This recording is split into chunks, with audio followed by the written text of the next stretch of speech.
Educating, informing, serving. Fact TV, keeping government honest.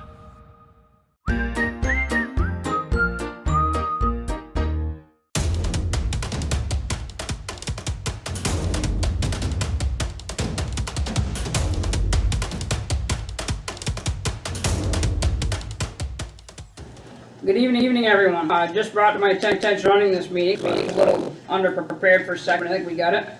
I would like to call the meeting to order for the WNESU Supervisory Union.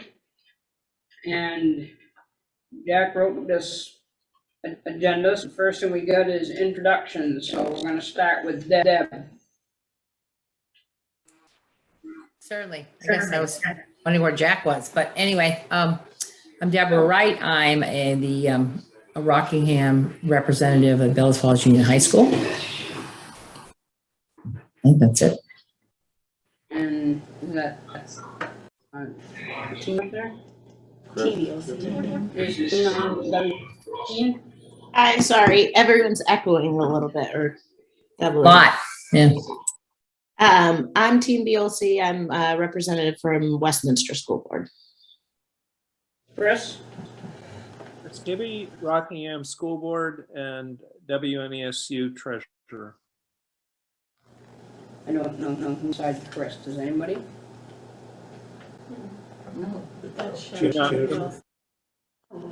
Shelley? Shelley, are you a school member? I'm sorry. No. No, okay.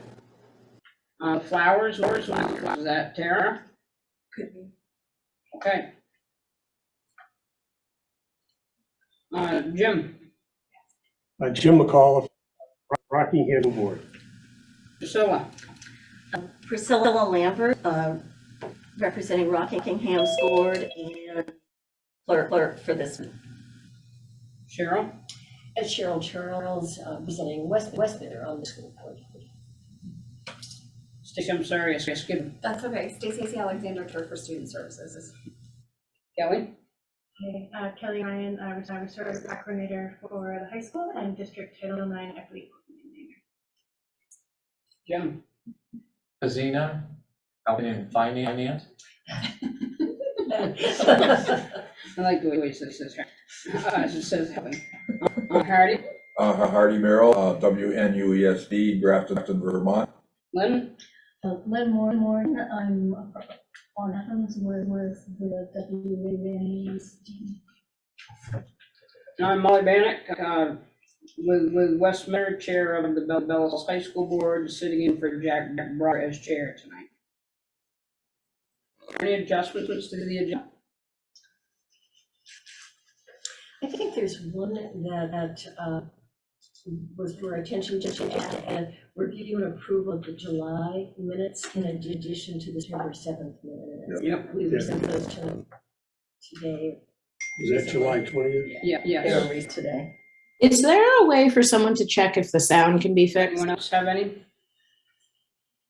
We're gonna add July 20th to the board minutes that we're approving this evening. I don't know if you heard, sorry, is there any way someone, Communication and public comment. is there any way, can Go someone ahead. can see if the sound You're can be, on mute. Can't hear you. I'm unmuted. Rick, can you try to help her? Hold on, Teen, we're getting there.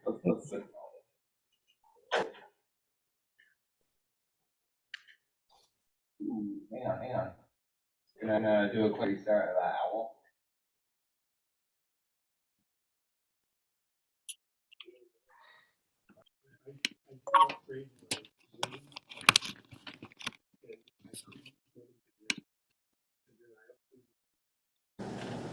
So we got a notice. Everything else. What do you want me to do this for? Hey.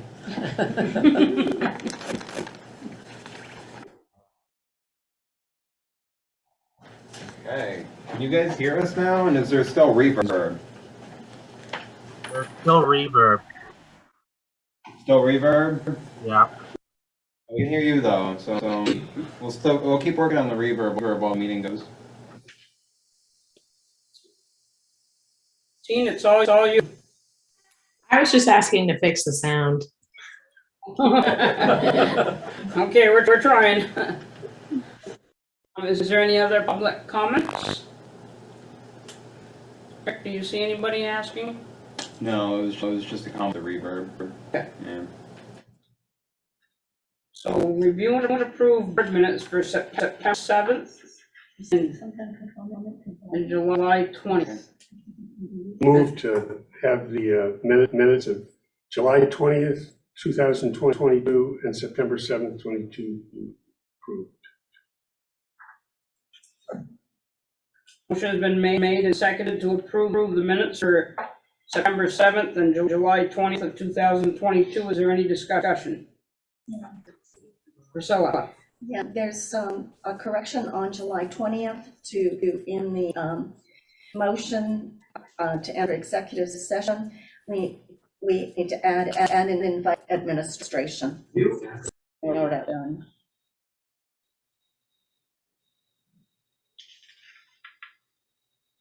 There is a motion on to approve the minutes for September 7th as written and July 20th to add when we went into executive session to invite administration. Molly? Yes. I'd like to also correct the September 7th ones. Okay. In my comment under payroll, I'd like noted that I said we need to adhere past practice of transferring by 4 to 5 p.m. on Thursday and checks available at 8 a.m. on Friday. So I was very specific in that comment. Okay. Cheryl? Just to, in the July 20th minutes, just to correct spelling of Dardane, Kardane, just for the records. Kardane. Got it. Thank you. Anyone else? Yeah, as clearly, can I ask where that was, so I can note it? It's in the. Yeah.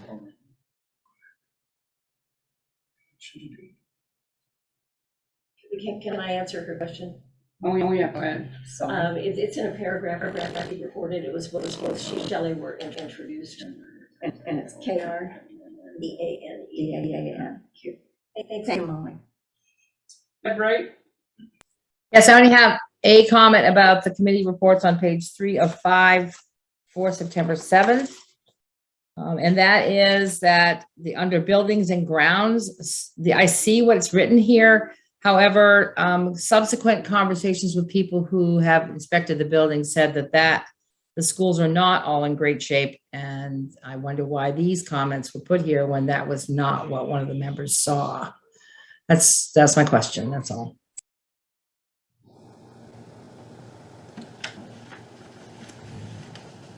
I certainly agree with the question because I do too. it didn't come away that way. I didn't see that, so Molly? yes. How if that's the comment that was at that we can't correct it on minutes, we would have to add a comment for tonight's meetings instead. I do realize that. Thank you. That's what it says.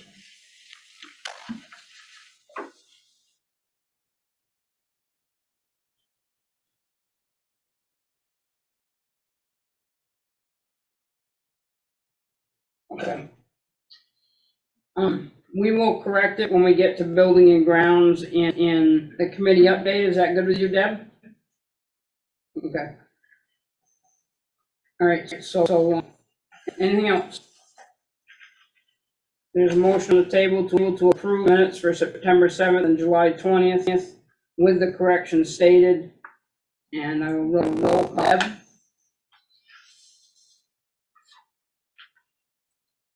What was that? Rick, can you help us? Are you guys, have we lost audio with you guys again? We got a couple shaking their head now. We can hear you. It's still echoey, not as horrible as it was Hold at on, first. guys. We can't hear you. We can see you moving, but we can't hear you.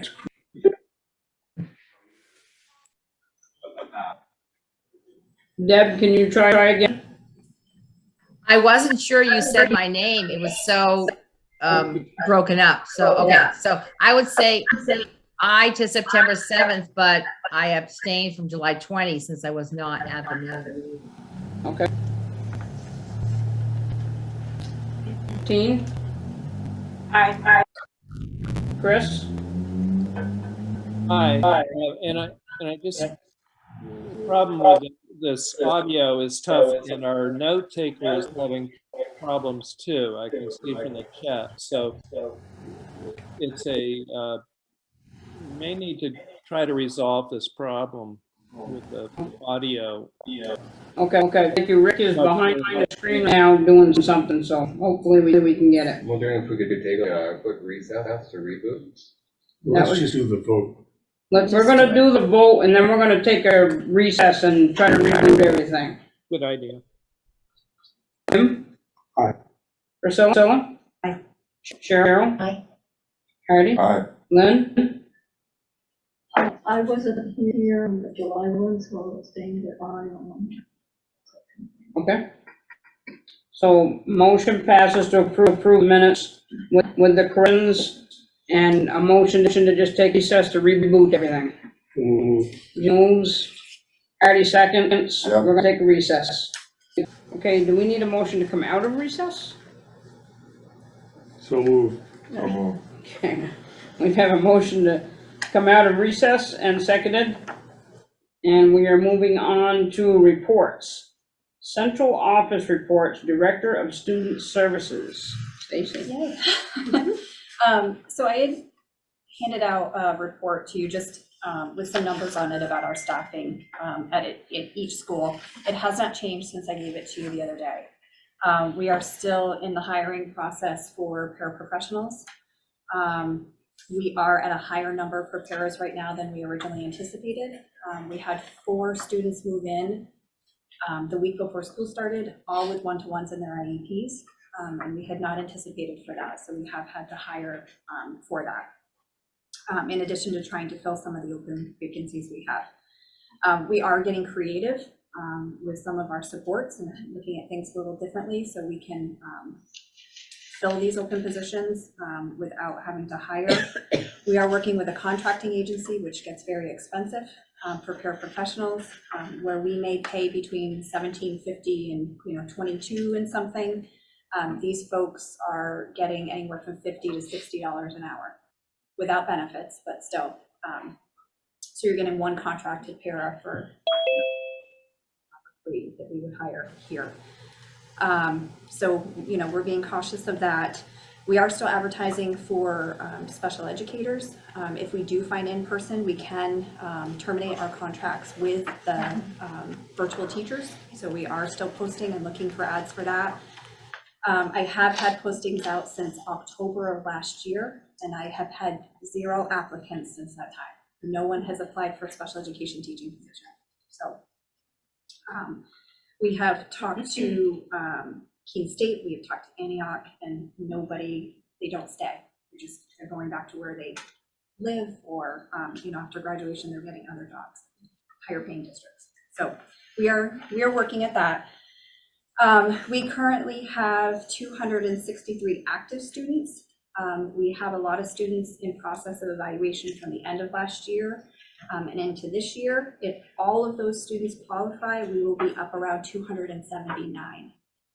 Could you give us a rundown of that, of the 260 by school? By school or by district? By school. Okay, so by school, Westminster has 50. Athens Grafton has 12. The high school has 70 right now, but it's looking like that will be 76 over the next month or so when we get done with all those new referrals. The pre-K PCSE group has 24. Saxon's River has 13. Central has 34. And the middle school has 60. And we have 10 at a district. Where does that put us in terms of percentages? I didn't calculate the percentage today with the 279, but with the 263, we're right around 28. And our student enrollment has dropped, so it could be higher than that right now. I just don't have the current student enrollment numbers yet. So we need to do something to look at reducing that. That's a really high special ed rate for the amount of students that we have. So that is, I'll talk a little bit about that in future planning when I get down there. The Westminster numbers are a bit higher because they do have some students that attend Westminster from other elementary schools in the life skills classroom. So their number is a little bit higher than a couple of the other elementary schools. Our virtual. Would you define the life skills classroom to explain how that works? Sure. Please? So we have a population of students who need a bit more than what we can offer them in a typical general education classroom. They need some really specialized programming around life skills, transition, kind of basic, what we call basic skills. So this is a program that really focuses, our class efficient color program. It's a classroom that focuses on that. It's more designed to help this special population of kiddos that have really intensive needs be able to be inclusive in their classroom. So they go out to the general education classrooms as much as they possibly can. And then they receive the specialized instruction that is really specific to their disability, whether it's autism or intellectual disability. It's just a higher level of service for that. How many of those programs, oh, sorry. That's okay, go ahead. How many of those programs do we have? We have one at the high school and one at Westminster. So are they kids? There's not a life skills in It's not middle school? It's not strictly life skills, no. It's a combination of behavior and life skills. So we call it WIN. We have a WIN classroom at Central School as well. So are those kids all kids from the WNESU district? Yes. They're not coming in from other towns, they're still in our district. They're still in our district. But we've sent them to these schools because they have these programs. Yes. There's a higher level of service that that particular classroom can offer than we have at their home school. Yep. And it's more efficient to have them in one place because you don't need as many. You wouldn't need as many programs and people. Yep, they're able to, if they need the Westminster classroom, they're able to stay at Westminster through K through 6 instead of having to transition in 4th grade to another place and then another place in high school. So, any other questions about the staffing? Yeah, I've got a bunch of questions. Okay, Yeah. that's what's up next. It's a virtual teacher update. So you know where your questions are going. Can I say one thing that I don't want to forget? We did forget to do public comment with the noise situation. No. So I did public comment, but if someone had something that they didn't get to speak of. I think maybe we didn't hear it on Zoom. Oh, okay. Sorry to interrupt you, Stacy. I apologize. I just didn't When we're done with this, we'll take public comments. Thank you. Go ahead, Stacy. Molly, is this a time to ask, or do you want to answer it later? And the difference with the program at Central? Because you said there's a WIN program at Central. So the WIN classroom at Central really focuses on behavior. And so we're supporting students who are a higher level of need with their behaviors. They need our behavior specialist, our BCBA, with a more intensive behavior plan that is monitored throughout the day. We collect data. I think there are 6 students in that classroom, connected to that classroom. But with each one of these specialized classrooms that we offer, our students are included in the general education as much as we possibly can, as much as is appropriate for their particular needs. They are not in a self-contained classroom for the day. There are days where some of them are, just based on what their needs are for that day, but that's not the standard for these classrooms. What, just a follow-up on that is, what happens to those fifth or in Rockingham's case, 5th to 8th grade, and for the other school districts, the 7th and 8th graders that were in life skills, where do they go? Yep, so they would transition to the WIN classroom at the middle school. So they would be case managed by the WIN teacher and then included in the gen ed population as much as appropriate for them. So it's just a different teacher, but same concept. But yet it's not life, I don't understand how it's not life skills if it's. Yep, so because the population of students that we have right now at the middle school need both. And so we have combined that classroom. Okay. It's called the What I Need. That's fine. Yep, That's fine. and so we're providing supports for both of those populations. So let's talk about staffing. Yep. You weren't at the Rockingham meeting on Monday, but I brought this up. Yep, I'm Andy very Copeland. concerned about the staffing at the middle school. Yep. Okay. I wanted to know the number of special ed children, but when you look at and the other thing I wanted to clear up is that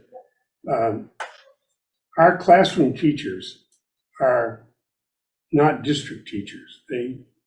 They are hired by the towns that they work in.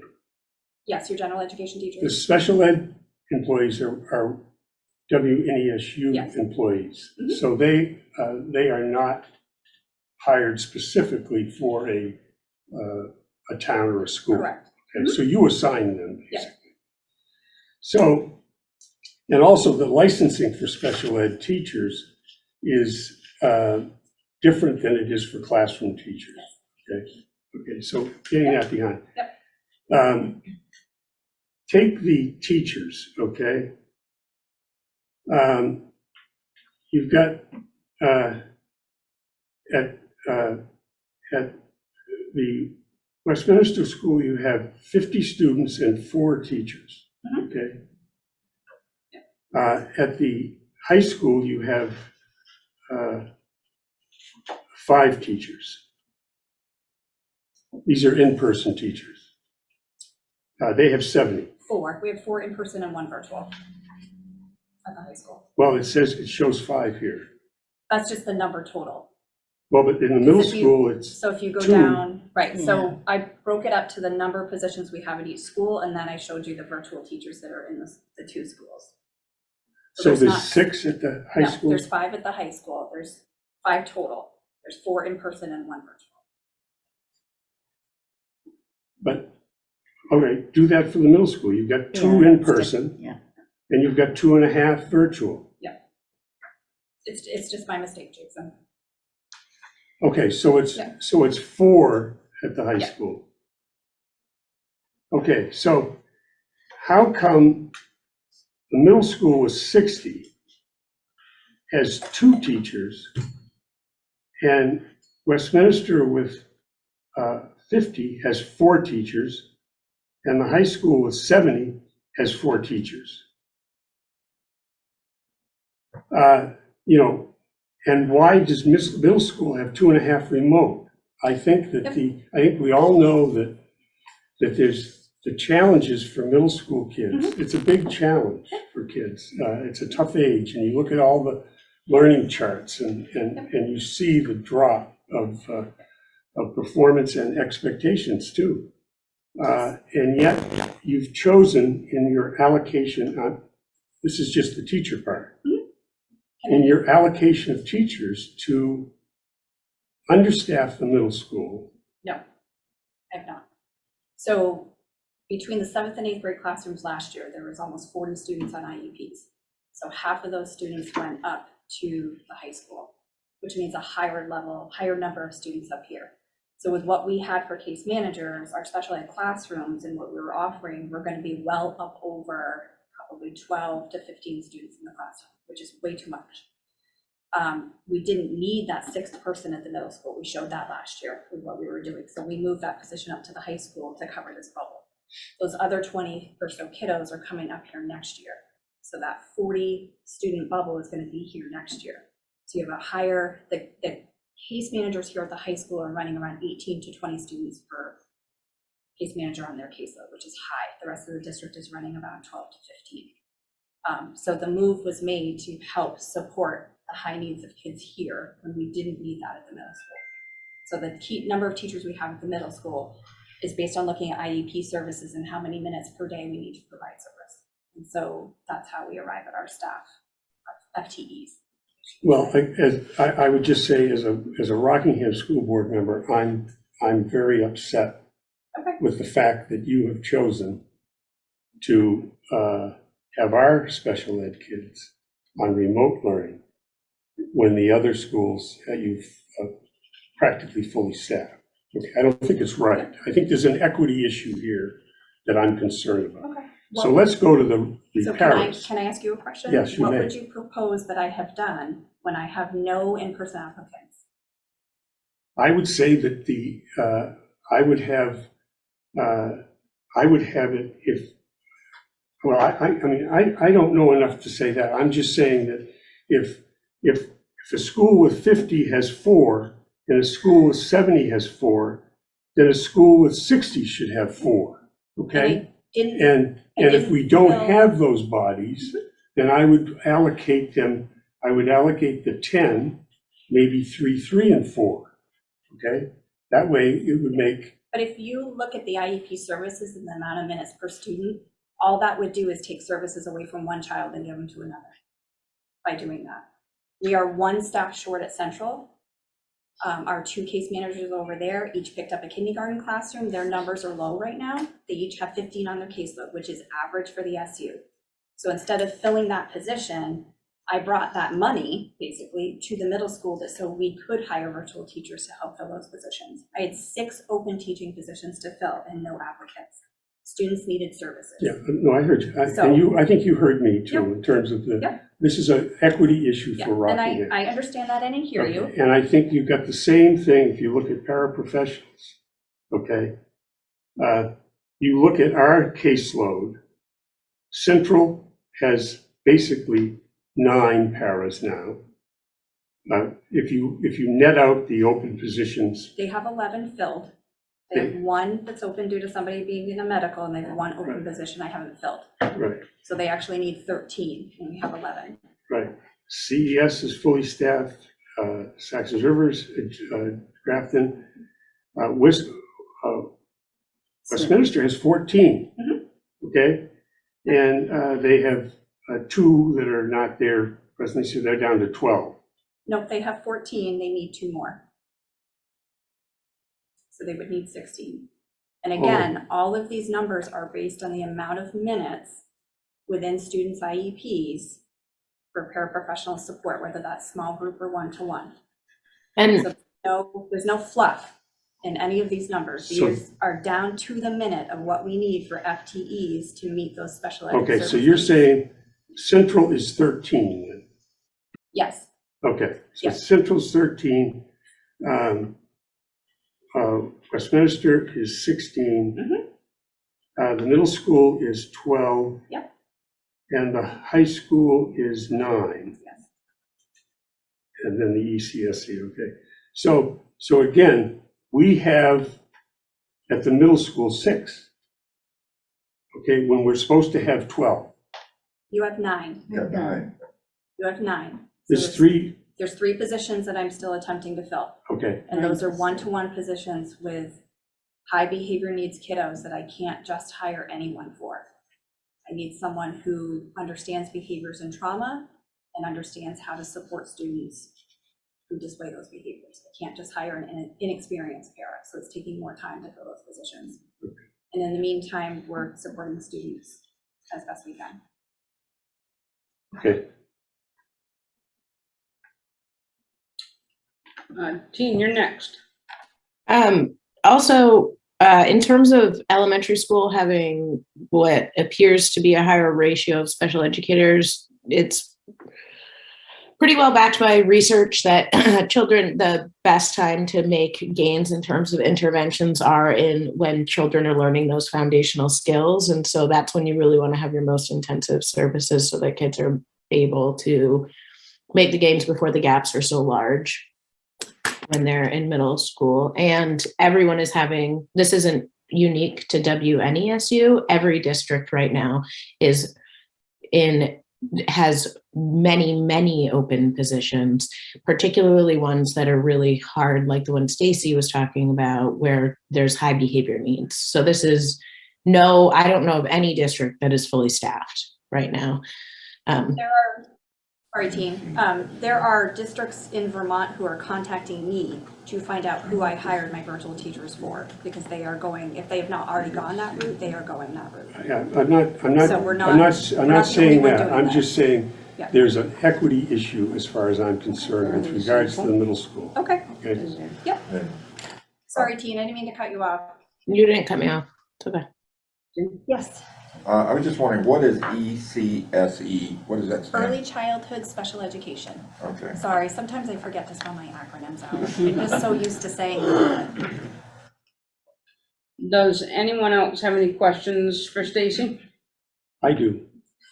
You get one more. Yeah. Well, on our tour, the tour of the buildings was quite interesting in terms of what we learned other than space issues, which was our primary reason for going.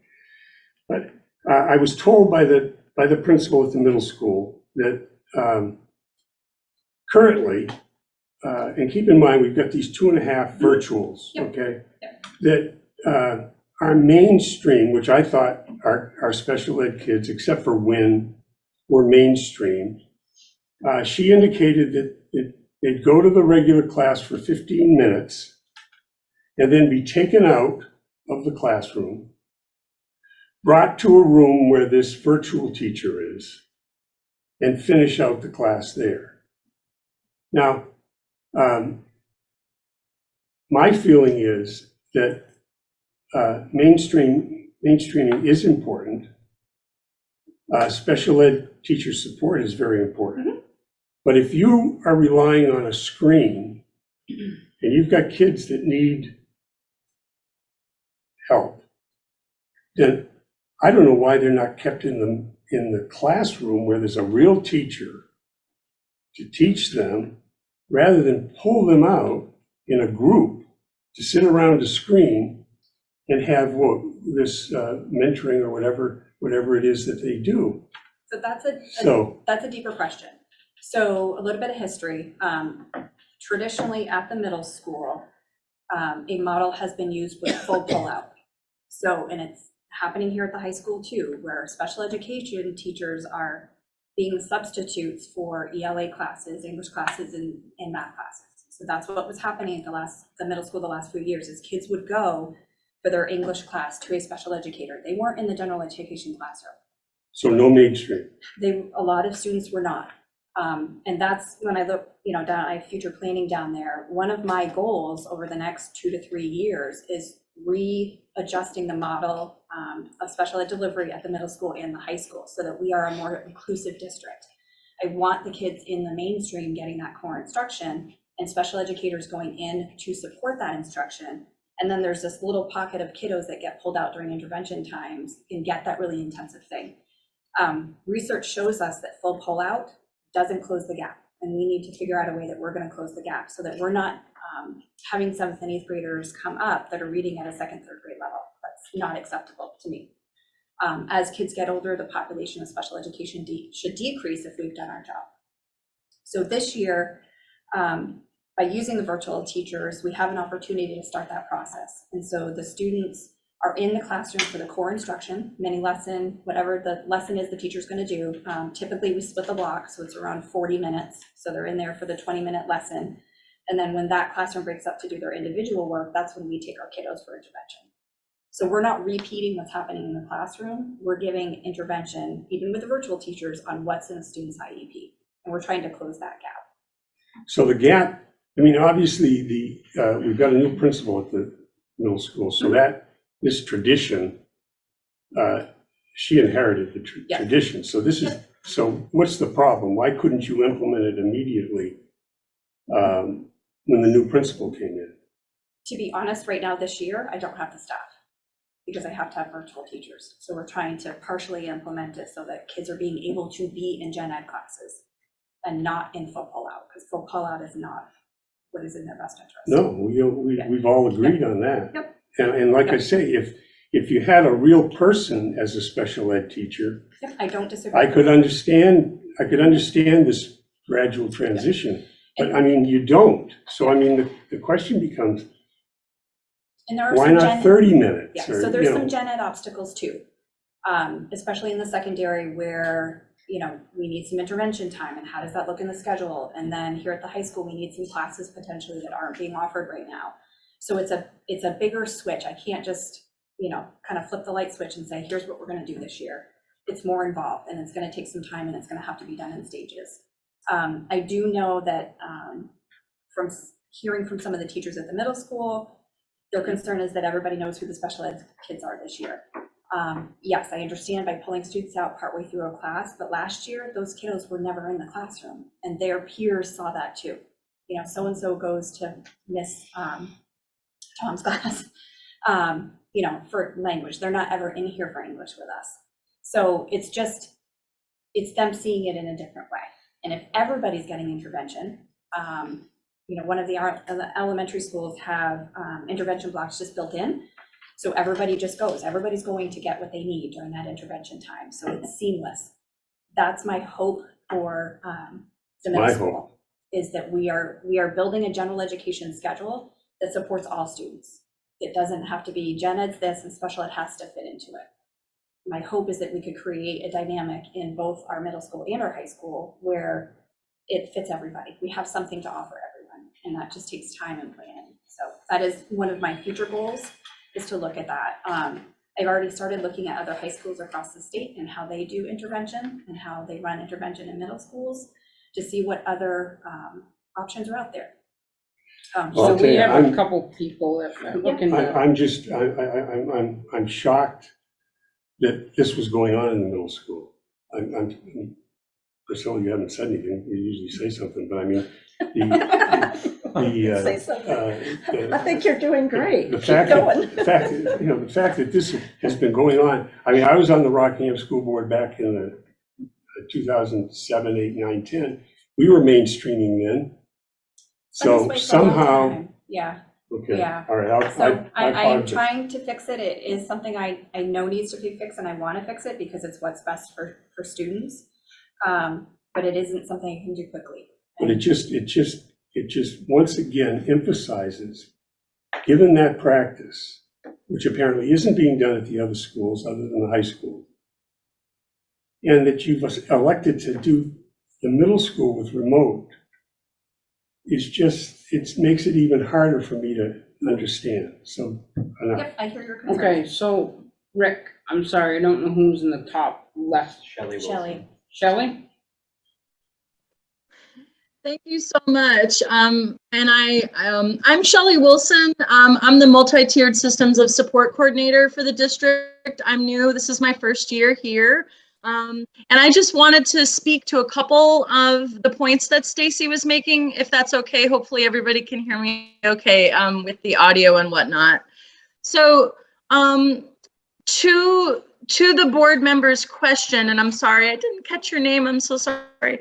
But about inclusive practices, I just felt compelled to offer some other comments around some of the really exciting work that I think we are undergoing this year, and also to make the point that Stacy, in her role as Director of Student Services, she made a point that she cannot do this alone, and I feel compelled to tell you about some of my work that I'm hoping to undertake this year, along with Deb Cardane, who's the Director of Innovation and Instruction, also with Kelly O'Ryan, who is there this evening. She's going to speak to you briefly about restorative practices, and Carrie Newton is another team member.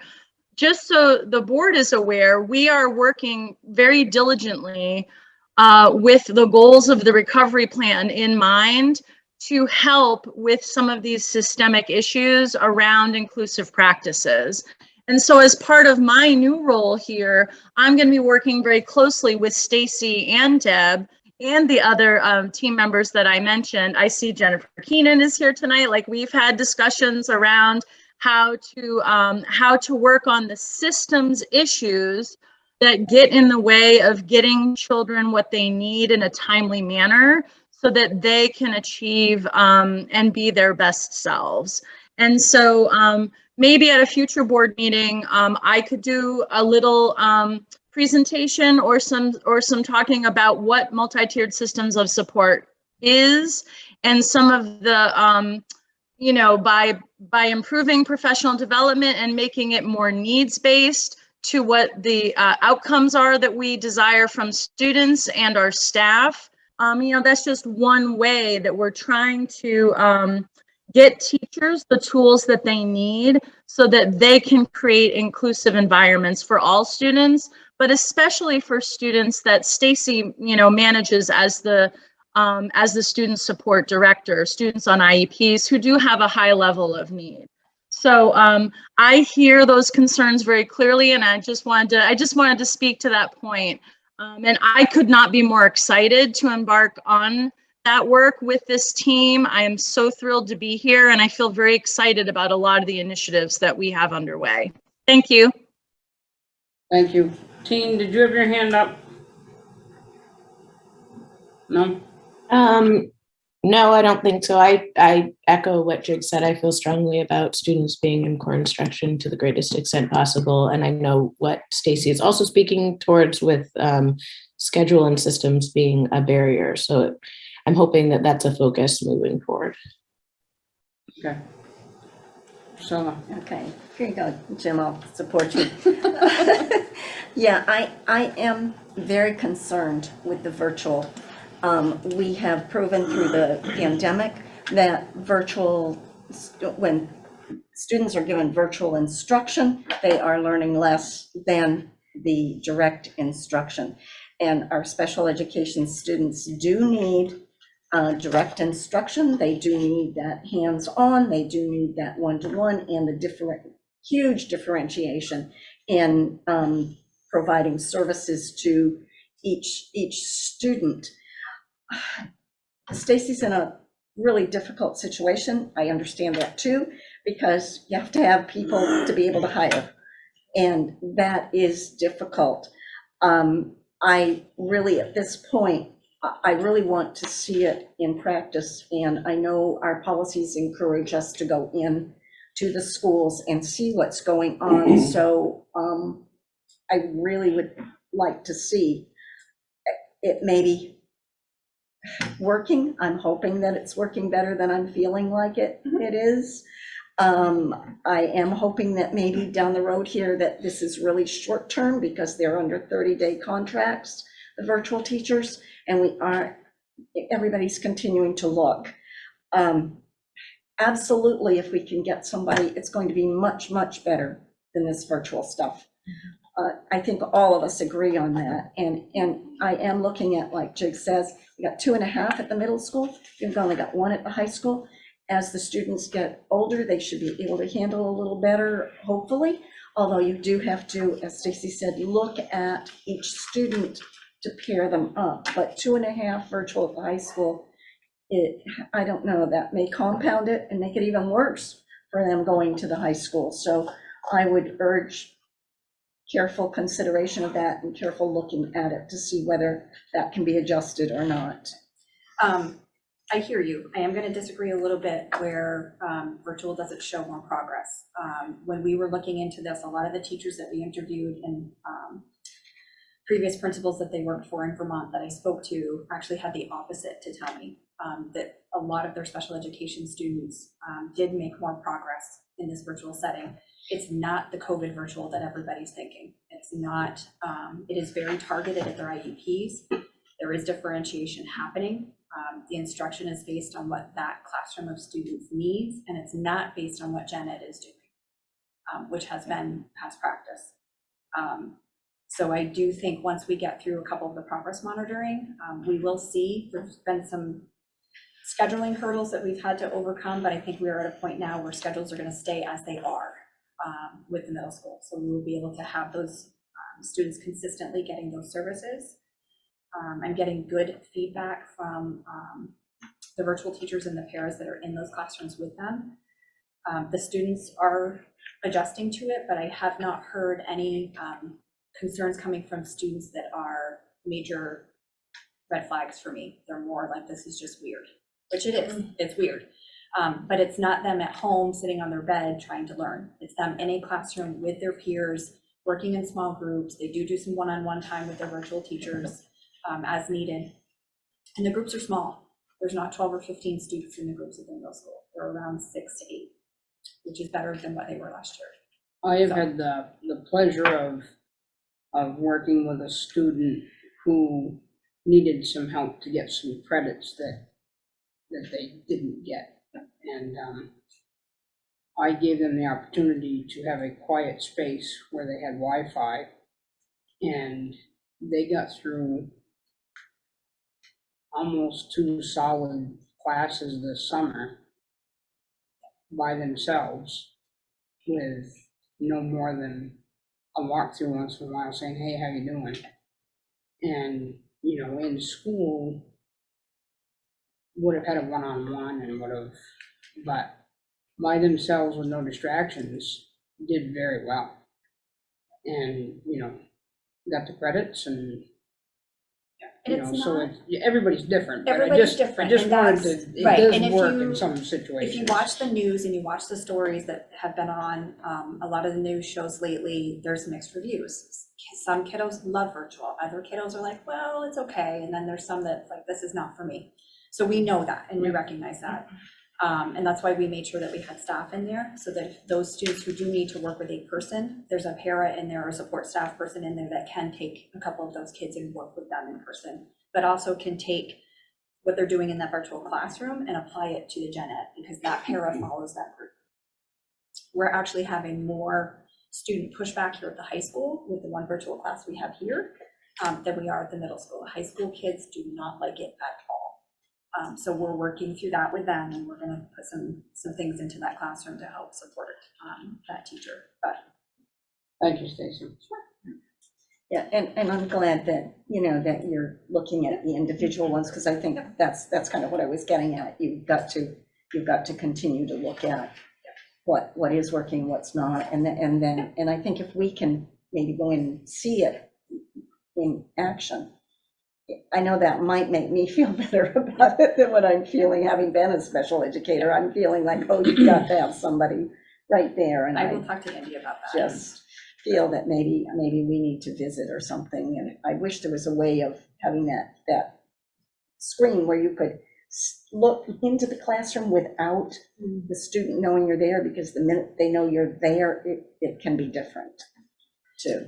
Anyway, sorry, thank No, you, that's okay. Stacy. The only other thing on there is just more of a notice, just to let you know that we are, I'm working with Jim and his staff to move money from the teacher salary line into our contracted services line within the student services budget to appropriately pay for the contracted staff. So you will notice some money shifting around over the next couple months as we kind of sort that piece out. And that's it. Thank you. With the board's permission and Kelly's permission, I would like to just try one more time for public comments. Was there public comments? I had a public comment. Go ahead. So again, this is Wichatu, pronunciation is from Athens, Vermont. A recent study just came out from VDH that 75% of our schools have at least one water source or like I don't know what's called, but like where water comes out, whether like a sink or a water bubbler or something, have at or over the maximum amount of lead in it. And within those that report, there were also like cheap recommendations, including changing of sink fixtures and stuff like that. And I was wondering if this board has seen that report, if they're wanting to, if they're budgeting to implement those costs now, or if there needs to be some money brought down from legislature in order to make that happen. So just wondering about next steps. Thank you. Thank you. Is there any other public comments? So we don't have to, comment back on public comments, but I'll tell you that the high school had a few. I'm the chair of the high school, is the only reason I'm aware of the high school, what's going on there, and the ones that needed to be corrected at the high school have already been taken care of. That's I can tell you that much, and we'll let the other boards know that you have that concern. Thank you. Any other public comments? Did I miss anybody else? All right, Kelly, the floor is yours. Sure. So I'll just start by noting that I am new to the district, and I'm here actually representing on behalf of my colleague, Carrie Newton, who is actually the coordinator for the district in restorative practices. So I will make a good faith effort to center and describe kind of the really important and exciting work that's happening, with the full understanding that there may be some things I can't answer for you today. So just given my newness to the district. So just want to name a couple things right out of the gate. One, the work of restorative practices here in Wyndham Northeast is not new. My understanding, and speaking with many colleagues, many of my new colleagues, is this work has been happening in fits and starts kind of in different communities and buildings around the district. But the work really that's happening now is that it's under Carrie's leadership and the larger kind of central office leadership, is that it's really just being formalized and helping to kind of provide a level of cohesion kind of across the various schools. So as students in particular are navigating the district, they're kind of sensing some familiarity in the process and in the language in terms of how their kind of support structures work with them and respond to harm and respond to their needs in the community. And we're already seeing that. I'm seeing that in my role here at the high school, as some of the students who are coming up out of the middle school who'd had some of that restorative intervention work saying, oh, I know this process, right? I understand what's coming, and kind of a higher level of trust in the support that they're receiving because they've had that kind of continuity. So it's not new in the district. I would say it's not new in Vermont, this restorative model. When I moved to Vermont in early 2000, I was doing some work in Vermont's criminal legal system, and restorative work was very much kind of at the forefront of the innovation and work that was happening there. So it's not new to Vermont. I think it's newer to schools. I know the AOE in 2016 really pushed forward a mandate of sorts, right? Or an inquiry to kind of get schools and restorative leaders from around the state to kind of come together and talk about what it is and how restorative work could help address any number of issues that public education was voicing in the state of Vermont. And I'll come back to that in a second. And I think it's also really important to note, before I kind of get into the weeds of describing what restorative practices is and how that manifests in our district, to name that, again, it's very much rooted in Indigenous practices and embraced by communities all around the world. So in some sense, we're, I think, ahead of the curve as a district in terms of how robustly we're embracing this across the but it's not new. So at its core, for those who aren't familiar with restorative practices, it's really a model of both building community, but also rebuilding community. I think those are the two key things that really get at the heart of what restorative work is. So by building community, I mean that the restorative practitioners who are in the various buildings around the district, they're really working to support staff and administrators and club leaders, right, in providing scripts and ideas about how to build and improve school connection or connection among peers in their classrooms and in their spaces. As we know, COVID has really disrupted those points of connection, right?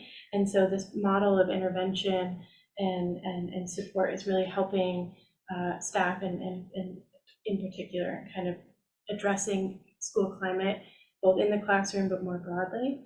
When we talk about how restorative practices help rebuild community, certainly, I think you probably all have had your own experiences as educators in particular, right? But not all of our students make good choices all the time, right? And so restorative work really asks administration and staff and support folks to respond differently when harm does happen in community.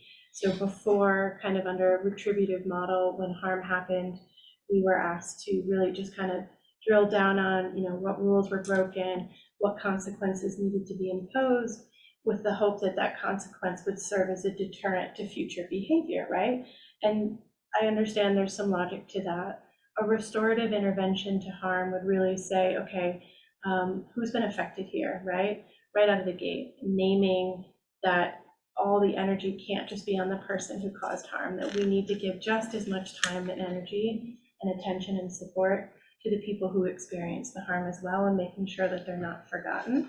So right out of the gate, it's including more people, and it's creating more space and energy to attune to what they need, right? We as an administrator or an educator might have a pretty good idea of what two students who are experiencing conflict might need, right? We've been around the block, we've seen a lot of these conflicts before, but it's imperative, especially under the restorative model, that we let the students speak about what they need, right? And that we center those needs in whatever type of intervention that we're going to provide.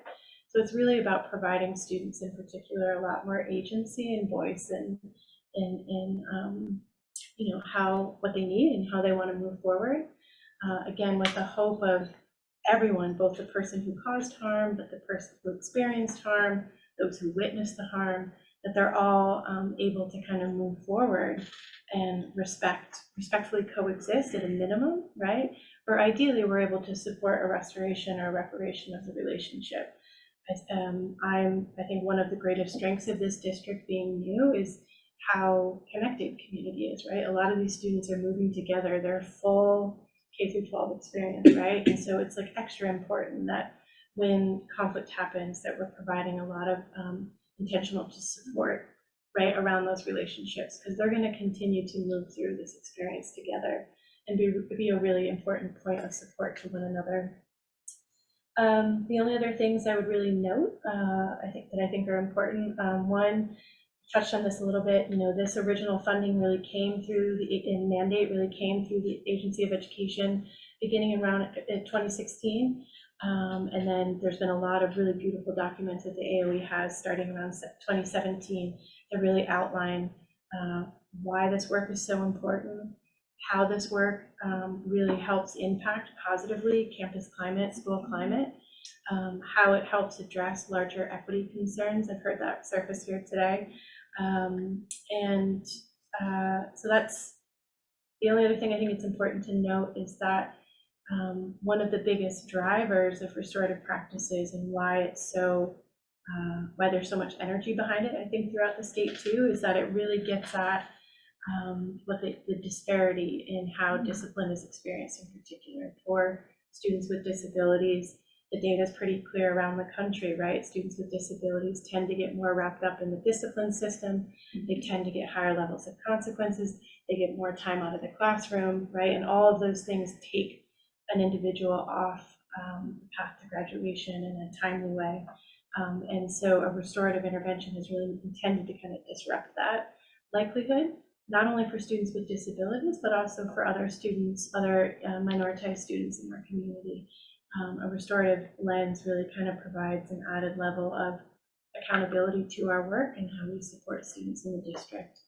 I think the only other thing to note is that there are not only guiding philosophy to restorative work and how we need to operate, but there's additional kind of mandates coming through the AOE that kind of really require us to look at this. So just today, again, there was another memo issued by the AOE about, I think it's Act 35. Please don't quote me on that if I'm misrepresenting it, but the basics of it are, you know, school districts are not allowed to suspend or expel a student under the age of 8, right? That we are required to intervene differently. Certainly there are some exceptions in which you can, but the AOE is really clear that it can't happen. So we're really working to support teachers and administrators and students themselves in kind of how to navigate the conflict continuum differently. So I know it's a lot. I tried to keep it to 5 minutes, but I welcome any questions or comments, and will do my best to answer them on behalf of my other colleagues. Chris Kibbe? Yeah, I wondered if you could talk a little bit about what kind of data you and the schools are keeping to gauge the effectiveness of this program. That's a great question. I can't really speak to what was happening before this year. I know that data exists, but I can speak to we're utilizing a database called SWIS. That is with, so we're able to kind of better track, you know, time out of the class and what types of intervention we're using. And the nice thing about that database is there's like an equity lens that's embedded right into that data, that database. So at any time we can run a report and it'll tell us who's getting referred. Are there any patterns or trends within those patterns of referrals? Are there pockets of time or places in the building where these referrals are coming from, right? To kind of Shelley's point and Stacy's point, not only do we want to look at supporting the individual or the individuals, we also want to look at those larger patterns that are emerging and more thoughtfully intervene and support. So Swiss is what we're using currently. Does that answer your question? So you're using that across the district now? Because we did use that for years, middle school. But, yeah, my understanding is at the middle school and high school, I can't speak with a high level of certainty about what the lower schools are using. They are, okay. They're also using Swiss. Anyone else for Kelly? Go ahead, Chris. I didn't mean to cut you off. Sorry, I would just say that I'd be interested in, in the spring or, periodically hearing what the data has to say about this practice, because it may be very effective or it may be something that you have to, maybe it isn't. So we just have to look at it. Thank you, Chris. Go ahead, Jim. Yeah, I was just, what is the staffing set up for this program now within the district? My understanding is each building has a restorative practices anchor, for lack of a better word. I think folks have different titles, and their role is really, again, it changes a little bit depending on the age group in the building, but is to not only support those kind of proactive community building initiatives, to support building specific training, both at the individual and kind of larger group level, but also to support administrators and students when those kind of discipline pieces come up. Yeah, no, I understand that, but so that like Grafton has one person there full-time? Part-time, yeah. So Okay. there, at my understanding, I think Grafton is a part-time PE, part-time restorative Yes. practices. Yes. I can speak to my role. I don't know the exact percentages yet, but I work to support restorative practices in the building, but I also support the district with larger kind of equity and Title IX initiatives. So each building is configured slightly different, but my understanding it's fairly equal in terms of the support across the building. And are the staff people paras, or are they teachers, or what? Many of them are retired teachers, and some of them are staff that have experience with restorative practices in another district. Yeah, so it's varying. Okay, good. And then there's a coordinator here at the SU. Correct, Carrie Newton. Okay, thank you. Anyone else with Kelly? Chris, you got something else? No, all set. Ricky, I'm sorry, I don't know her name. Shelley. Shelley. That's okay. I'm sorry. I just wanted to, I didn't raise my hand fast enough for Chris's comment about data.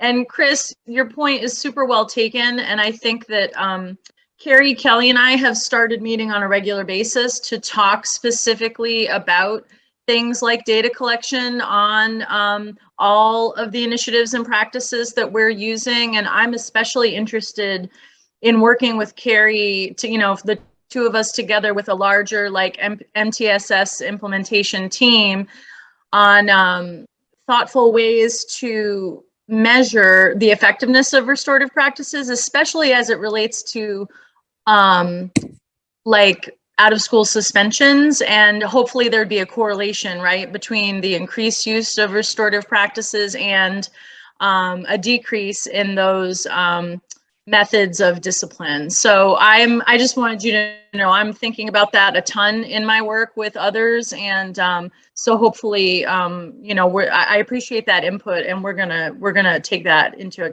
account. Thank you. Anyone else? Molly, just Go ahead, Joe. related to that, maybe one of you can answer this, but is there not professional development training for all of the teachers in this approach?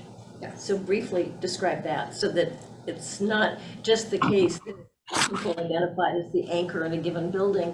It's all of the staff is getting familiar with this approach to be able to embed it in community building within the classrooms. Yes, so we're currently working with John Ungerleider in the Greater Falls Community Justice Center and some of his team members. Again, I can only speak at the high school level at the moment, because it's the only thing I've been directly privy to, but he's come in and will be coming in for ongoing professional development opportunities for the staff in the building and other buildings around the district. The elementary, middle school are, I think, middle school's on year 1, elementaries are on year 2 of responsive classroom, which fits well with the restorative practices. So that is going going on. And I do know that Carrie Newton has done some trainings for the administrative team, and has also done more individual trainings for pockets of teachers that have asked for it, or we've found that it's been a need. Thank you. Thank you. I'm gonna take my power of Jack Bryan not being here today to thank you both for being here. I'm sure you put in a long day, and I'm gonna say that if you wanna leave, you can. If you wanna stay for the I have to fun. stay for executive session. So. All right. That answers my Thank question. you, though. Perfect. Thank you. We are gonna move to finance. Jim, that's you. Okay. Just want to introduce you to solar net metering, which is I think it's an opportunity that a number of districts have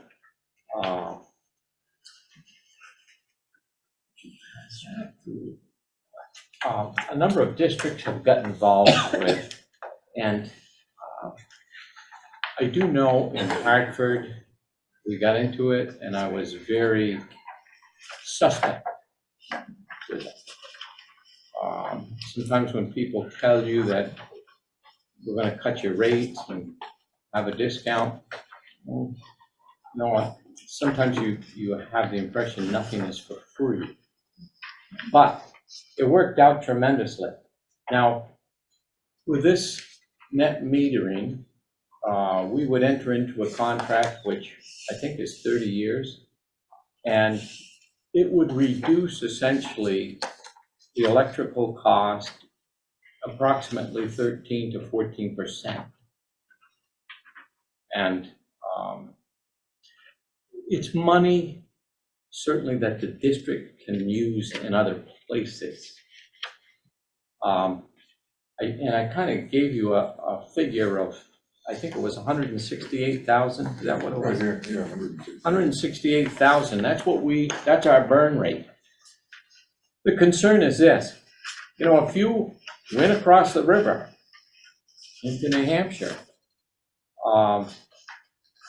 Eversource, just, I think it was a month ago, 2 months ago, doubled the electrical cost. So, and I know Green Mountain Power has not done that as yet, at least not on my bill. But I think we have to try to do as much as we can to offload the cost and reduce it as much as we can. So I just wanted to throw this out, something for you to think about, sift through, see if there's any kind of movement either for it or against it. As I say, I have not heard of a negative experience in the school districts that I've worked with. So, and if you have any questions, just shoot me an email. So the other thing that I wanted to give you is kind of a scope of where we are with the SU. And so I put this together for you. Now, essentially, SU's burn rate is about 10 million. So think of it as this way. At 5 million is assessments. I'm gonna wait until life gets around. So 5 million is in assessments, and then 5 million is in other revenues, of which the biggest one is the Act 173, Stacy's special ed money.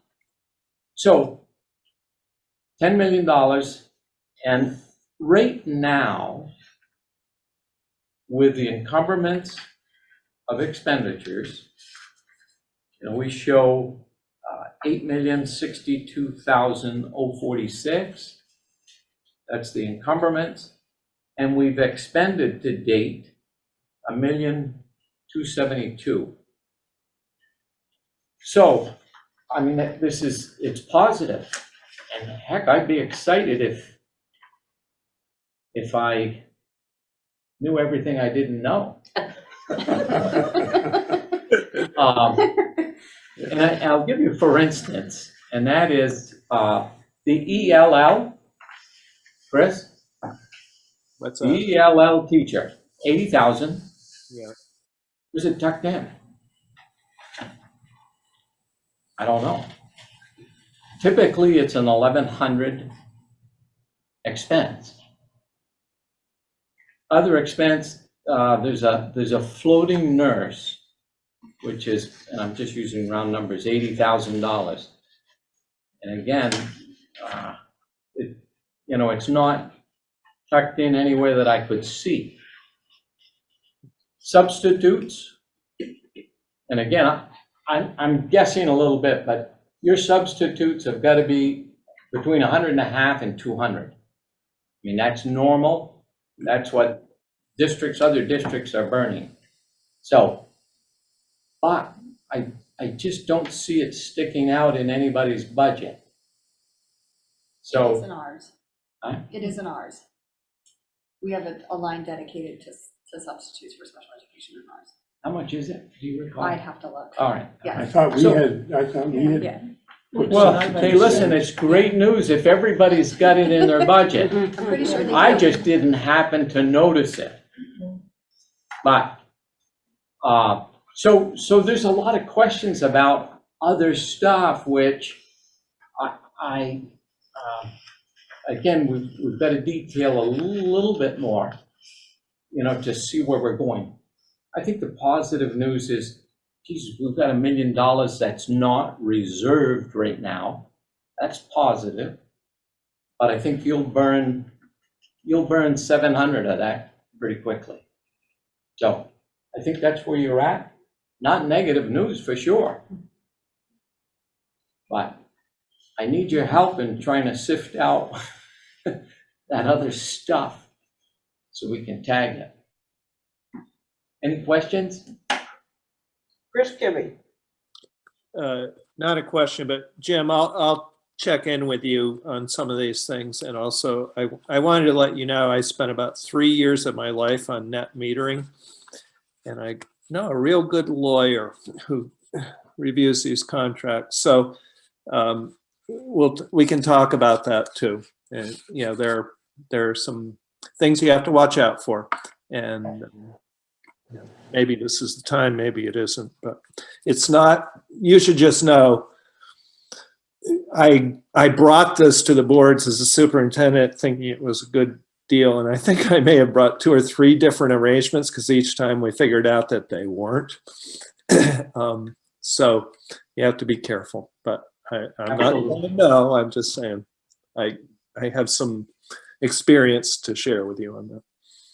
Hey, Chris, while you're speaking too, the one area that kind of mystified me somewhat, and Jen, jump in here. It appears that the pre-K expenses are covered with Medicare monies. Medicaid money. Medicaid. Now, Medicaid. am I wrong, or is it covered? Right. The history is, this goes back many, many years, more than 20. Back when Len Brown and Charlie Usher were the supers, the districts all agreed to assign all their special ed Medicaid money to pay for and start up a new early ed program. At that time, there was a lot of money that hadn't been spent. It was sort of an issue at the time. But over time, it got spent down, and finally we reached a cut point where there wasn't enough Medicaid, none left in the reserve, and not enough that came in each year to fully cover the early, the pre-K program and the Medicaid clerk, which, by the way, is the other thing that this covers. So the way we did this was, since we knew how much Medicaid money we had, because, there's a year lag with that. We could offset the pre-K budget with that Medicaid, assign that to it, and then the rest of it, which wasn't covered, we then put in the assessments to the districts. Okay. And again, I'm not sure where the revenue stream stands on that side. I just don't have a good feel for it. Yeah. But I think you will be able to ascertain that. I think if you poke into it, because that's all data that Edie had every year, and and there were two streams. There was also the nurses Medicaid, which used to be called EPSDT, and now it's called something else. Right. Separate. Those are separate. Thank you, Chris. Yeah, I'll check in with you later this week. Anyone else on finance? All right, we're gonna keep rolling here. Committees, updates, building and grounds. We had a meeting where we went and visited some schools. We haven't got that scheduled to go to the balance of the schools yet, to then have a meeting on, what we saw, what our questions we had. So I'm going to address something that was written in the minutes for the Building and Grounds Committee meeting. It said that we felt we found all the schools in good shape. Is that right, Heidi? Yeah, that's what it said. So we found some, there's some pretty nice places, but there's some places that need some work. The high school is one of them. I can say that because I'm the high school board chair, so I'm going to tell you that the high school needs some work. I've always, come in here probably with my head down, running to get to a meeting on time, and not with my eyes wide open, because, that's just how I fly. But when you close your eyes and you clear your head and you come in here and you look to see if, is it really welcoming, and is it bright, and, where are the holes that need some work, and the vintage paneling all the way down through the school walls where the kids are trying to learn. I think we need to take some real hard looks at some of our environments, and we talk about being careful what we spend, and the honest truth is, a couple gallons of white paint will probably brighten things up some, and replace some old fluorescent light bulbs with some LEDs. So it isn't huge things sometimes, but it is brightening things up and making them just look very presentable, especially in a high school level where we're trying to, welcome kids when kids are trying to decide where they want to go to school. We have some great, we have a great music program, a drama program, and great sports programs, and, maybe if we brighten their school up a little bit, would be more attractive to some of these kids that are in smaller towns looking for a place to go. So it was interesting to go through all the schools and see all the nooks and crannies, and I never imagined all the little rooms all these schools have in them. I went to school, and there was a big long hallway, and there were lockers down the hallways, and there were rooms on each side of the hallway, and there was none of these little holes. So it was really different to see. But we don't really have anything to report yet. Jim and I are going to get together after I take a week off, and we'll get to the other schools. So I'm off next week. Not going to be found anywhere. And then after that, we'll get something scheduled to finish up. Finance. Chris, do you have anything to report on your finance committee? No, we haven't met. Okay. There's no policies listed, so Well, I hope we're not making any action because they're not on here. No, there's no action, but we met on September 14th. We covered the proficiency-based graduation requirements, promotion retention policy, and an animal dissection policy, and those will be being sent out to members very shortly, so that of all the boards, so that they can look at them and they'll be posted so that, and then we'll bring them in Okay. for approval at that time. Our next meeting is September 28th. September 28th. You can count me out.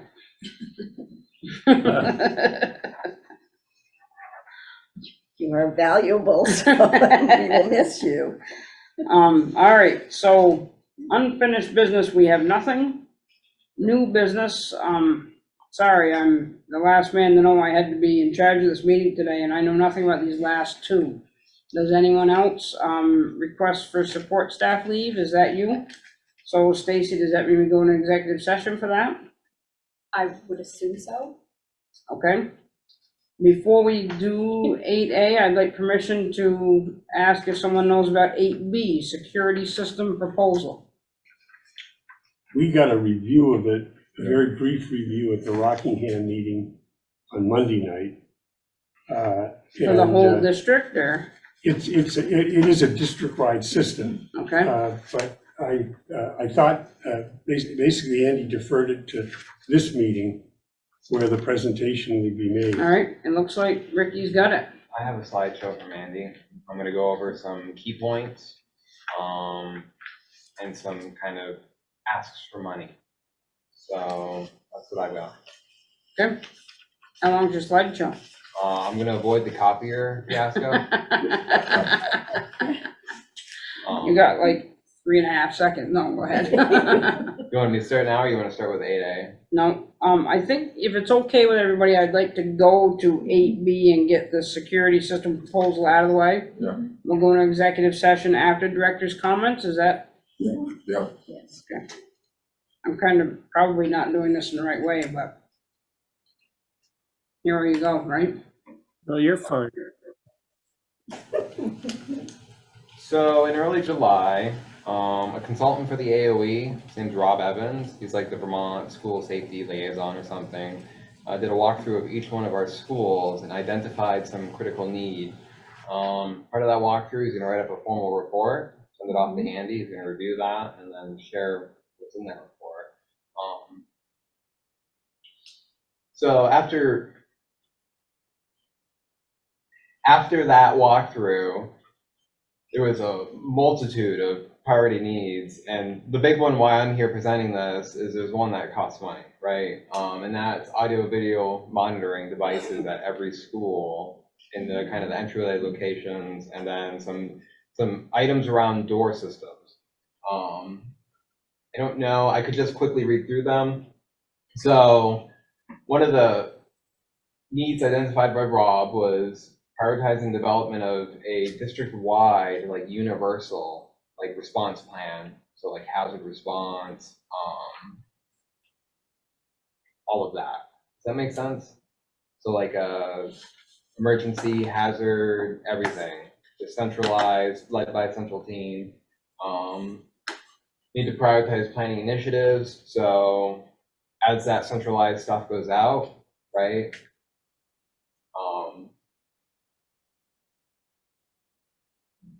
I'm sure all schools have a similar focus.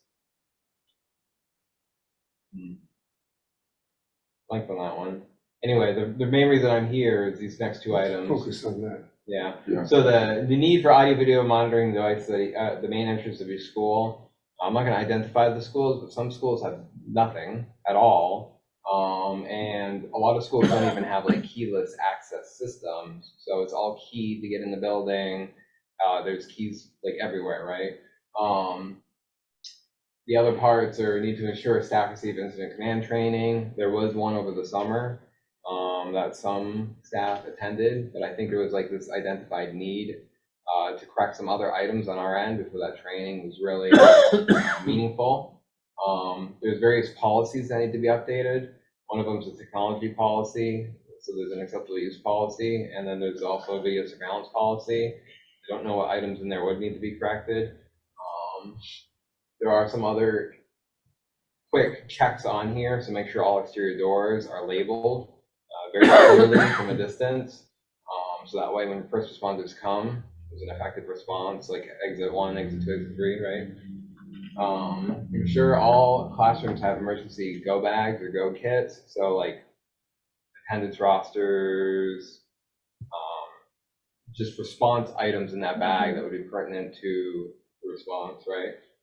And then ensuring interior and exterior mass notification systems are tested and evaluated semi-annually. So that's like the all call, like at the middle school. So when I say all call, like the draw a blank.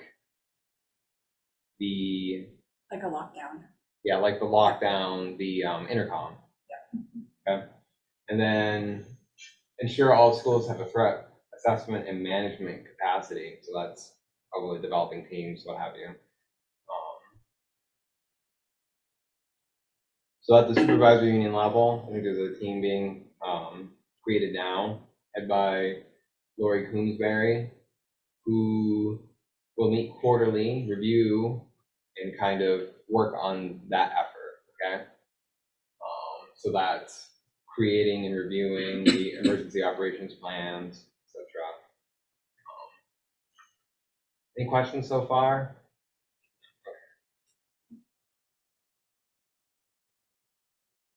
Kind of talks about what I went through in the first slide.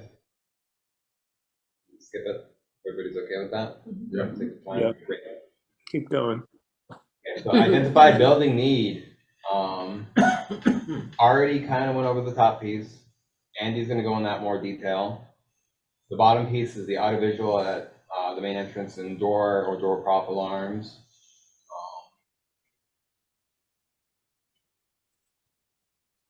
So right now, every school has a different system. Some schools have no system. There are various antiquities. So some school might be, 10, 12 years old. Again, we have schools that have nothing. So through an earlier effort, we had done some analysis of what would it cost to replace our systems at every school and add systems where they're not up to par. We, after hearing from Rob Evans, decided maybe this would have a second look, an immediate second look. So we got some updated pricing estimates, and this is what we determined for one centralized system that is just managed centrally for the entire district. So right now it's like a grab bag of everything: software, cameras, doors. It runs the gamut. Everything is dissimilar. So we did a rough estimate. Very basic camera placement at some schools, and other schools a full rip out and replace because of what's there and the age of what's there. So the high school is about 85,000. Westminster is about 48. Grafton about 31. WNESU was about 18, 19, and then Rockingham was about 145. So that includes minimal level of coverage for cameras, door swipe cards on a common fob that does copiers, everything, right? And then we have a lot of doors. It includes door prop alarms. Those are pretty expensive, and we estimated every single door. In all that, we built in kind of 15% for cost increases or inflation, what have you. We didn't add anything additional. But we didn't add anything additional to the high school, the middle school, who have the most expansive systems. Yeah. Any questions? What about as far as cameras go, is it just at the door, the main entrance door, or is there more extensive deployment of cameras? So yes, there's a more expansive deployment of cameras at the school. Is that included in this? That is included at this cost, but it's I would say minimal level of coverage. So it's like if you've got one pointing down a hall instead of just that front door. Does that make sense? Well, so you've got the front door and you've got a few more in the building, right? About 120 cameras for 6 locations, 127 doors. Okay, any other questions? So if they're gonna have a door swipe, I know this doesn't have anything to do with security, but for me, I can't believe that we don't use time clocks. So if they're gonna swipe the door, is that gonna be their time clock? I don't think that would be used as like a time clock function, but if you procured a time clock later on, you could use that same card for that purpose. I mean, Right the other thing is of having it as a time clock, like as an elementary teacher, you're going in and out of the building all the time. Yeah, the, right now the fob would be integrated with both our copy and print system and the door system. If there was ever a time clock and you were a timesheet based employee, I'm sure that system could integrate. Can't guarantee it, but highly likely. Does that answer your question? It does, thank you. Longer than maybe it needed to? No, you're fine. Okay. Any other questions on that?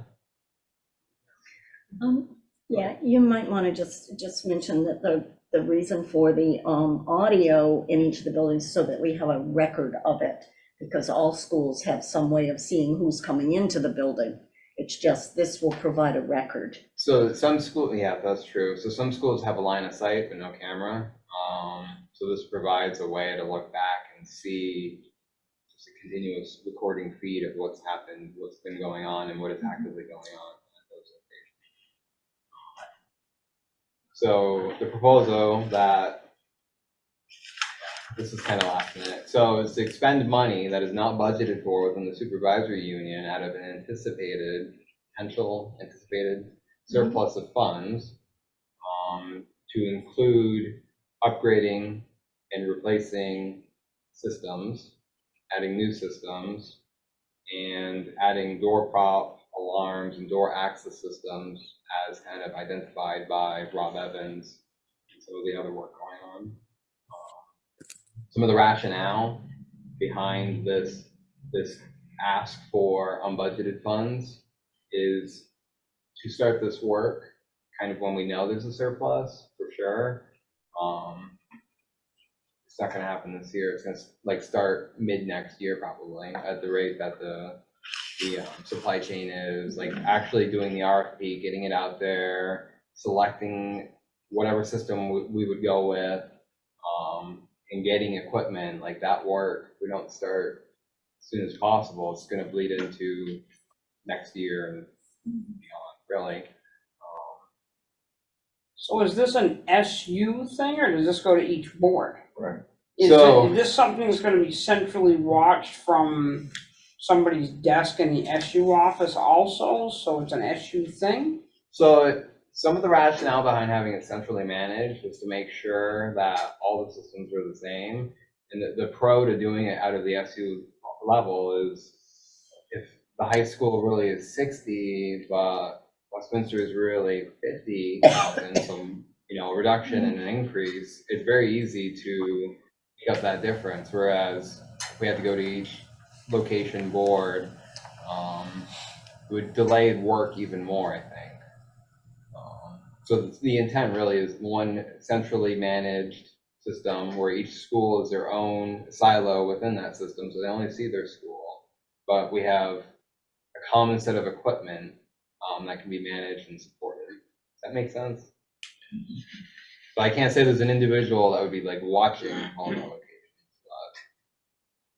But they could. They could. And so it's gonna be added onto our WNESU budget line in each one of our school systems. Instead of a line budget for us, for each school. Right. Well, you get it because Jim was. Get it in the assessment. No, I understand. I'm just trying to, I just want everybody to understand that this will be another part of your SU line on your budget. Well, I think the intent. And I don't have a problem with that, Ricky. I just, everybody, all of a sudden they start, 6 months down the road and say, well, why don't I see what the security cameras are costing? Well, you can if you go to the SU, but there's the capital cost, and then whatever the ongoing operating costs would be something else. But this is addressing, I think, just the capital. Right. So it's okay. I mean, in Grafton, we have a $500,000 surplus right now. We're gonna have even more after the next audit. So You could just pay for all of them. I don't wanna pay for all of them, but we could cover $30,000. Well, the other question I had is, would ESSER funds be So that's why available? the original proposal like a year and a half ago was put together, was to see if those could be used for that purpose. Oh, they couldn't. Right, that's what I heard. Okay, I just was trying to make things, sometimes we don't make things as clear and then everybody. But this surplus that Andy was talking about at our meeting, Jim is leery, rightfully so, about, even though we've only encumbered 8 million, we got 1.2 million unencumbered at this point. 320,000 obviously wouldn't all hit, I don't believe, in this fiscal period, but. Jim, what is your recommendation? Well, We gotta pay for it. yes, and I will say this, when would you have the work done? I think you'd have a majority of the capital equipment in this year, and then the work would begin as soon as that came. So, June of this year? Depending on when we were told funding is either allocated or available, it'd be as soon as an RFP is written and sent out. It's kind of nice if you can break it, so that half falls in this year and half falls in the next year, because we can appropriate the funds for the next year to cover it. That's true. And they could split it out that way. Yeah, that would be right there. That would be the right. Yep. There's our The other finance thing, helpers suggestion. the other thing is that when we go to our annual meetings with a surplus, we have the voters vote on the allocation of that surplus, okay? So the Rockingham surplus, I don't know what it is, but it's a pretty good surplus, but of that surplus, I think there's 100,000 that might be capital expenditure money. So to the extent that we have to come up with the funds, that a WNESU surplus doesn't cover it for this year, then we would have to do it at our next, assuming we have a 2020 surplus, which we will have, 2022 surplus, when it comes to our town meeting in March, we're going to have to allocate that, because you can't carry it over. You can't just leave it as a unallocated monies. No, you can't. Right, but we can't use that surplus. That surplus is identified. We cannot say, oh, we're already gonna do this. Voters now have to vote on that surplus. Now, we can do unbudgeted for this year and take money and use it for this, but I think because it is the buildings, and I could be totally wrong on this, but I think because it's all the buildings in different districts, probably each district does have to at least vote on it and approve it. Yes, it can be handled through, the WNESU assessing it back, but I think we have to, approve doing this. It's something that we're really in need of, so you don't have to. Okay. Well, we're in need of, but I think, it can't be last year's surplus that we're using for it. That has to go to the voters. It has to be money that is right now. Go ahead, Chris. yeah, so not everything I've heard is accurate in the last few minutes. So I think that it's unfortunate Andy isn't here, but from his discussion at our meeting the other night, his rationale for doing this with money that's not anticipated to be spent this year for the SU is that it moves the project forward now and allows them to go out for RFP and get the bids done and get the work going now.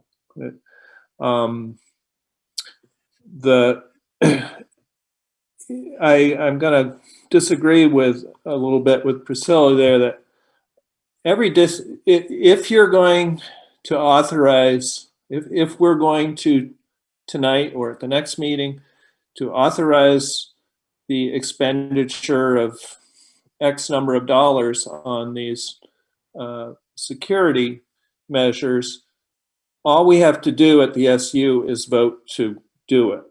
We don't have to go to each of the member districts to do that. And I think Jim's point about using surplus funds and capital funds, yes, we could do that, but every single district would have to agree to do that, not just Rockingham. So I believe that the rationale here is, look, it's a district-wide initiative. The money is going to exist this year, and we can move the whole project forward at all the school buildings and get the bids out quickly. So and the last thing I'll say is when we did discuss this at the Rockingham board the other night, I did not see anybody opposed to doing this. And I, in particular, am concerned about doors being propped open because I've seen so many over the years, especially at the high school. And it's a real security problem because the way to prevent problems is to keep the bad person out. Once they're in the building, you're in trouble. So I highly support, especially the door props. And but I think the rationale for bringing this to the SU board is that if we are willing to make this expenditure, then the project can move forward more quickly. That was well stated. Thank you, Chris. So what do you need from us? I'm not familiar how that process works. Jim, what do you need from us? I think just a positive vote on the project and allowing it to go forward and be encumbered. And do you want it to be said that half is up to June 30th and half gets paid after that, or? That's the way I would like to see it, because it just makes it a little bit. Is Mr. Kibbe shaking his head that he agrees with that? I'm not sure about the amount. I mean, we could authorize the full amount, up to $330,000, but with the understanding that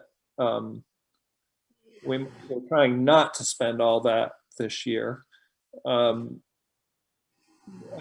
don't know the best way to go forward on that. I think what Chris just said, some of these systems, because of the way they're interconnected, you're going to have bulk done at once. So if you're doing cameras, you're either going to run multiple new systems or... So as a board, we take the action and the SU does it, and it doesn't go to the other boards, right? Right. We'd just be spending SU money. So, Deb, I see your hand, just one second. So we appropriate this money, we have a motion and say not to exceed more than $330,000. Where's that money coming from? We're not really appropriating the money, we're just agreeing to spend it. Yes. Okay. But, I mean, if we're agreeing to spend it and they start their fees and they get it, we're spending it, right? It'll start showing up in the financial statement of the WNESU. Okay. Okay, as an unbudgeted item that has expenditures. Right. Okay. And that's how it will work. And if we spend all the money that we had in last year's budget on the things that we had on the line items, and where do we get the $330,000? I got 4 or 5 cars, but I'm not selling. Realistically, we'd probably put the brakes on stuff we could put the brakes on now and make sure that we had sufficient. Okay, I just want to make sure we're not doing something, that's all. So I see you, Priscilla, but I got Deb is next. Okay, my only thing is maybe I understand the proposal, although in order to not use all the funds in this one particular fiscal year, if that was the case, it should have been presented with a phase-in, phase 1, phase 2, with an opportunity to spend some money in this fiscal year and some in the next fiscal year. I understand what Ricky is saying about some of the things need to be done together. They're in sync, but more detail would have helped us understand that better. And I just think if we didn't want to spend all $329,000 in one fiscal year, we should have a phase plan. That's it. Thanks. Thank you. Would defer to like a contractor or whoever when we do the RFP to write that phasing if necessary. Yep. Priscilla. The only question I had, and I do think we need some upgrades in security, absolutely. So my question is only just to make sure that we're doing things in the proper way. Is this something that we should be voting money tonight, or is it something that we need to vote at the next meeting so that it's properly warned? It was warned as. Well, it's warned as a security system proposal, but it's not. Well, I just want to make sure we're doing things correctly. I think we are, but go ahead, Chris. Yeah, I think it's correctly warned. I think Chris ought to make the motion. Thanks, Jim.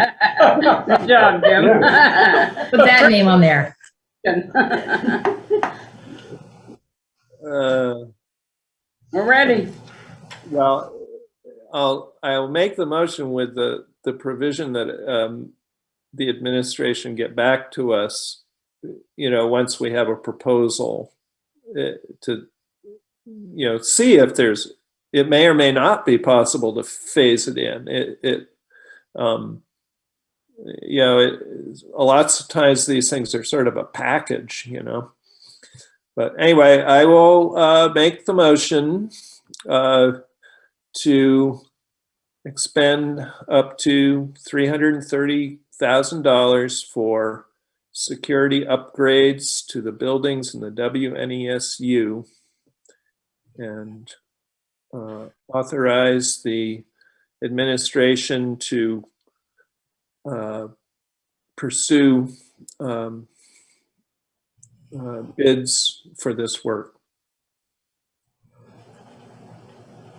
I'll second that if you need a second. Thank you. Motion has been made and seconded. We've kind of talked it out already. Is there any other comments, or can we take a vote? I see none. So Deb, what's your vote? Oh, sure. Yes. Teen, still here? Yes. Chris? Yeah, I better, huh? Yeah. Jim? Yes. Priscilla? Yes. Cheryl? Yes. Artie? Yes. Lynn? Yes. Okay, motion passes. Make us safe, guys. So I'm gonna go to director's comments before we go into executive session, just so if anybody's got anything to say, everybody can hear it. Deb, you're first. Yeah, just throw me under the bus. Okay. My comment here is after my concerns about what buildings and grounds found and some severe issues, I'm concerned that our students, in particular in the high school, are working in and trying to get an education in a subpar building. That being said, there is plenty of ESSER money available to take care of these things, and infrastructure is one of the big deals in ESSER planning. Instead of considering spending $5 million on a brand new building for something else, we should first improve the existing buildings to produce an appropriate environment for our students. And that thing, plus any other schools that need those infrastructure corrections, needs to be done first before we decide to go on to building a new building. And that is all I have to say tonight. Thank you. Teen. I appreciate the conversation around more inclusion around students who receive special education services into the core classes. I think that's great that the board feels strongly about that, and I hope the conversation continues throughout the year. Chris? Also, Jim? Well, Deb kind of stole my thunder. I think That's why I let her go first. Yeah, She thought I was rolling her, but. No, I think that having looked at this building, and there are some good things. I mean, there's some very good things like the gymnasium. But in terms of the academic wing, I think that we ought to spend a good amount of money to make this place look like you want to be here. Right. And of course, lighting is part of that. But obviously, the other issues that are being discussed with the ESSER funds is the general air handling and other types of things for each of the buildings. But yeah, I think we ought to put a big priority on this high school, and like I said, the buildings that we went to in our group was Grafton Middle School and Saxons River, and given when those were renovated, et cetera, they really look good. I mean, they present very well, and I think any child would not be turned off by going into those buildings or their bathrooms or any other parts of the building. That's not the case here, and let's take this opportunity and address it. Thank you. Priscilla?